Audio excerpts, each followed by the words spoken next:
Steve Lacy, the former president, now free on $200,000 bond and on his way back to his Bedminster Golf Club in New Jersey.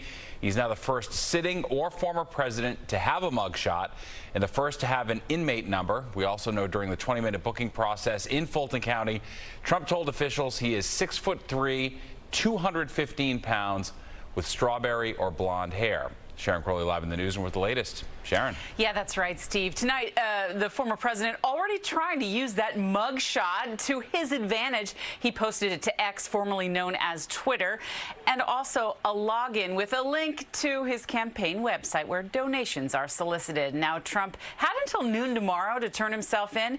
He spoke to reporters just before leaving Atlanta to return to Bedminster, New Jersey. This is a very sad day for America. This should never happen. If you challenge an election, you should be able to challenge an election. That's former President Donald Trump, moments after his history-making surrender and arrest at the Fulton County Jail in Atlanta, Georgia. The 45th President of the United States was booked like a common criminal, including getting fingerprinted and having his mugshot taken. Trump arrived on his private plane with a large motorcade to face charges he illegally tried to overturn his loss in Georgia in the 2020 election. What has taken place here is a travesty of justice. We did nothing wrong. I did nothing wrong.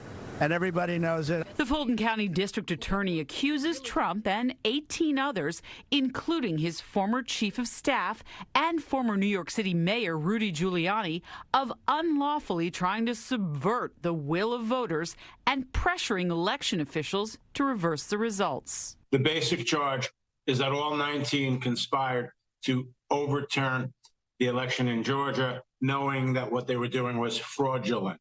The defense is going to be that we were doing the same thing that many other political figures have done over the years. This is Trump's fourth arrest in as many states. Despite his legal troubles, he remains the Republican frontrunner in the race for president. In fact, after each indictment, Trump has raised more money from his supporters.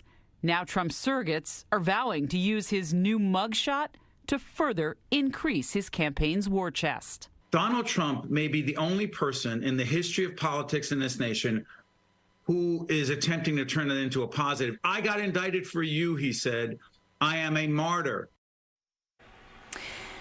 Well, Trump may have to make another trip to Georgia in the coming weeks to be arraigned on these charges. The Fulton County Sheriff's Office says some arraignments may happen virtually, and that's only if the judge allows it, or the judge could actually waive Trump's arraignment altogether.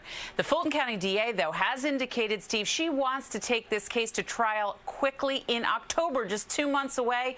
Most lawyers that I spoke with, though, tell me that seems like it would literally be impossible because there are so many defendants in this case. 18, yeah. All right, thanks, Sharon.